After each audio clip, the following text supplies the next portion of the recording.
Hello, so as you can tell from the title of this video, today I'm doing a readathon called Readathon by Zoe.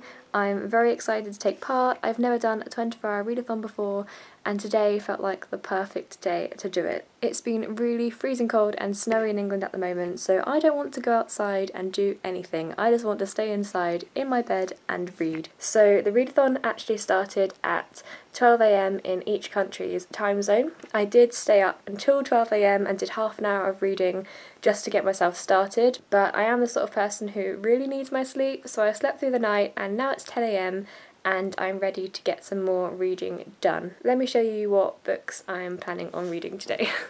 Okay, so I'm not being too overly ambitious and I've just picked two books that I really want to get to today. The first of those is Crooked Kingdom, which is the second book in Leigh Bardugo's Sticks of Crows duology. I'm already in the middle of reading this book. I'm buddy reading it with my friend Helen, who has a blog called Watching Sparks, which I will link down below. But yeah, I'm on page 190 or something, so I'm going to read another section of that today. The other book that I want to read is one that I picked up recently. I've seen so many good things about it around the internet and I'm so excited to read it for myself, and that is Eliza and Her Monsters. The author is Francesca Zappia, and yeah, I'm so excited to read this. I've heard amazing things and I think it's just going to be the perfect book for me to read today. So yeah, I'll probably get to this one this afternoon. For now, I'm going to pick up Crooked Kingdom, make some breakfast, and enjoy that for the morning. I have got the perfect reading set up.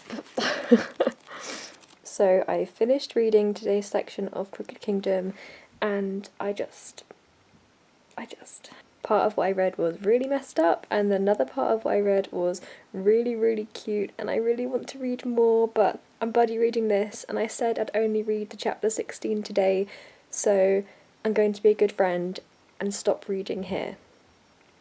But I really want to keep reading it so bad.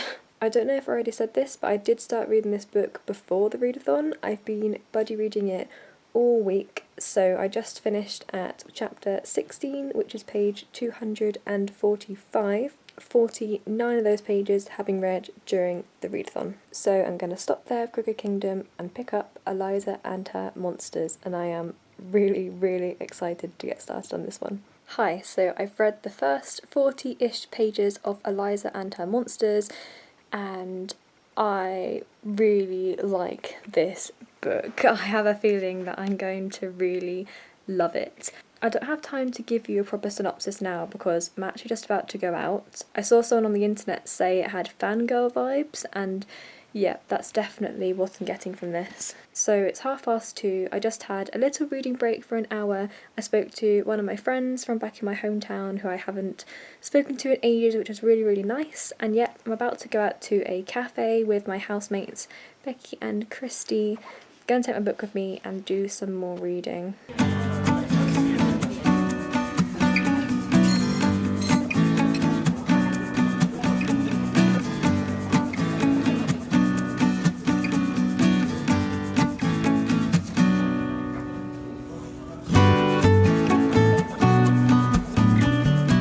Hello, so a while has passed and I am back home.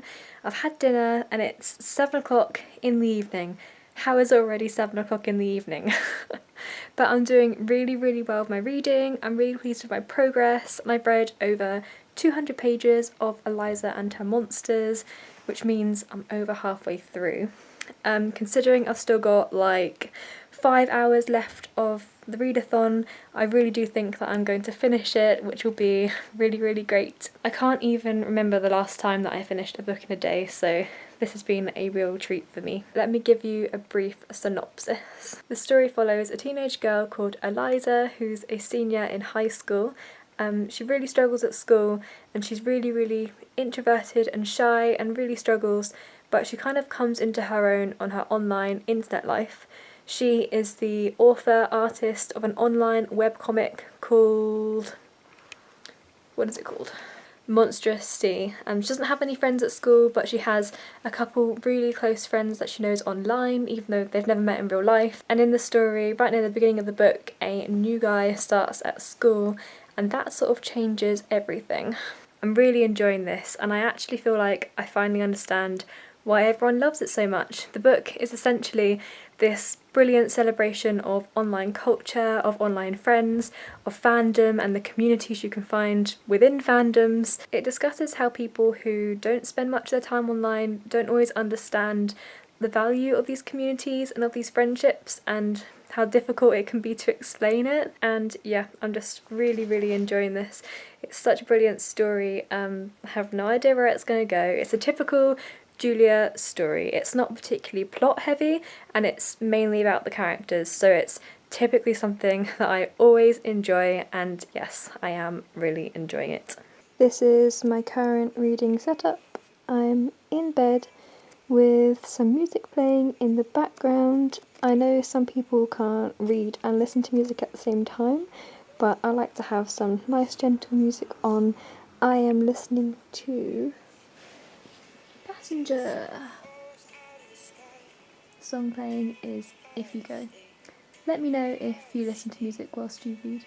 I think that would be interesting to know. Hello, it's 11:45 and I just finished Eliza and Her Monsters, and wow, I think that might be one of my new all-time favourite books. I absolutely adored it. I have so many thoughts swirling around in my head, and I really want to talk about it, but I'm so tired.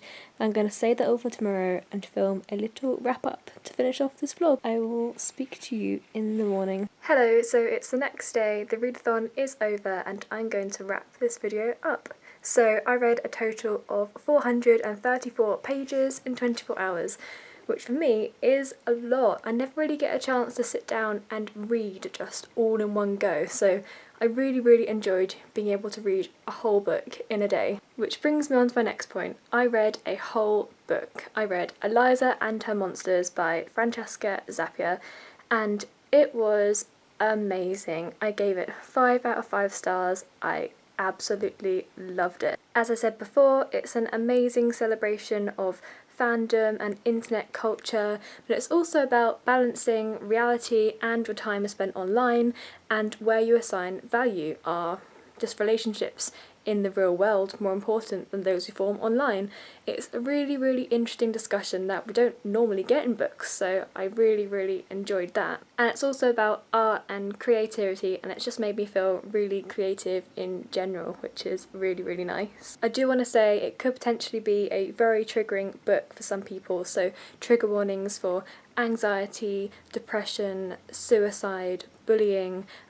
Be careful if you're sensitive to any of those things. And then, as far as that book, I read 49 pages of Crooked Kingdom by Leigh Bardugo, which is the sequel to Six of Crows. I realised that I didn't really explain what it's about because it is a sequel, and how do you explain what a sequel's about without giving spoilers? But to put it briefly, the story is basically set in a fantasy world where a group of deadly teenage criminals have to pull off a crazy, impossible heist. And Crooked Kingdom is the direct continuation of that. The section that I read was super emotional and destroyed me a little bit. I'm loving this book and I can't wait to read more. And that is everything I had to say. Thank you so much for watching. I really enjoyed doing this video, and I'm definitely going to do more of these in the future. If you want to follow me elsewhere on the internet, my Twitter and my Instagram will be down below. I'll also link Zoe's channel so you can find out more about her and her readathon. Okay, see you soon. Bye!